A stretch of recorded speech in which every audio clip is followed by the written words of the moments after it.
আসসালামু আলাইকুম। সাবেক প্রধানমন্ত্রী শেখ হাসিনা কি খুব শীঘ্রই দেশে ফিরছেন? যদি দেশে ফিরেন, তার মামলাগুলোর কি হবে? তার নিরাপত্তার ঝুঁকি বা কে নেবে? অন্যদিকে জামাত, এনসিপি বা বর্তমান সরকার কিভাবে শেখ হাসিনার এই ফেরাটাকে মূল্যায়ন করবে? কিংবা আওয়ামী লীগের নেতাকর্মীদের ভূমিকা কি হতে পারে? সাধারণ মানুষই বা তার এই ফেরা নিয়ে কি ভাবছে? সবকিছু নিয়ে আজকের এই আলোচনা। সবাইকে স্বাগত জানাচ্ছি আমার এই আলোচনা শোনার জন্য। আশা করি শেষ পর্যন্ত শুনে যাবেন। প্রিয় দর্শক, বহুদিন ধরে আমরা শুনে আসছি শেখ হাসিনা ফিরছেন, আওয়ামী লীগ মাঠে ফিরছেন, কিন্তু বাস্তবিক পক্ষে সেরকম কিছু দেখা যায়নি। যদিও কিছু কিছু বিচ্ছিন্ন মিছিল মিটিং হয়েছে, কিন্তু একেবারে আওয়ামী লীগের যে ফেরা বলতে যেটা বোঝায় সেটা কিন্তু আমরা সেভাবে দেখতে পাইনি। আওয়ামী লীগ এর জন্য দীর্ঘ সময় নিয়েছে, দীর্ঘদিনে তাদের হয়তো নানা রকম প্ল্যান প্রোগ্রাম সব কিছু গুছিয়ে হয়তো এখন মাঠে নামতে যাচ্ছে।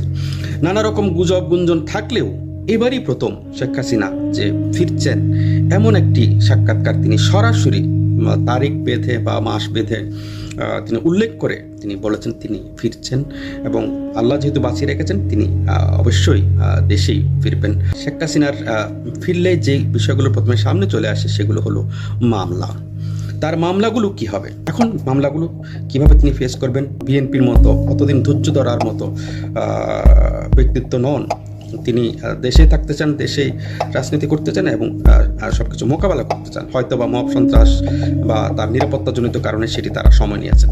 নিরাপত্তাহীন বাংলাদেশ বর্তমান বিরাজ করছে, সেখানে শেখ হাসিনার নিরাপত্তা তো অবশ্যই বড় বিষয়। তবে পরিস্থিতি বর্তমান যাই থাকুক, যখন শেখ হাসিনা ফিরবেন তখন বাংলাদেশের একটি ঐতিহাসিক ঘটনা হতে পারে। বাংলাদেশ আর এক ঐতিহাসিক ঘটনা সাক্ষী হতে যেতে পারে স্বদেশ প্রত্যাবর্ত শেখ হাসিনার এই দিনে। জামাত, এনসিপি কিংবা বিএনপি শেখ হাসিনার এই ফেরাটাকে কিভাবে মূল্যায়ন করবে বা কিভাবে মোকাবেলা করবে? আমরা যে যত কথাই বলি, জামাত, বিএনপি যত মারামারি কাটাকাটি করুক কিংবা এনসিপি, তারা কিন্তু একটা জায়গায় এক, সেটা হচ্ছে শেখ হাসিনার ফেরা বা আওয়ামী লীগকে ফেরতে না দেওয়ার ক্ষেত্রে তারা কিন্তু একই মনোভাব ব্যক্ত করে। কোনো রিক্সাওয়ালা বলছেন শেখ হাসিনা আসলে আমি নামবো, গুলি খেলে আমি খাবো। এরকম বহু জনের সাক্ষাৎকার আমরা দেখেছি শেখ হাসিনার জন্য তারা রাস্তায় নামতে প্রস্তুত।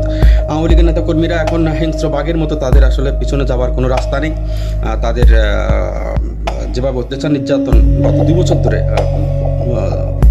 চলে আসছে, সেটা হয়তো মোকাবেলা করার জন্য তারাও হয়তো প্রস্তুতি নিয়ে আসছে। আগামী 6 মাসের মধ্যে বাংলাদেশের রাজনৈতিক পরিস্থিতি কি হয় সেটা একটু দেখার বিষয়ই হতে পারে। নানা রকম সংশয়, নানা রকম অবস্থা আমাদের সামনে হয়তো আমরা একটু চোখ মেললেই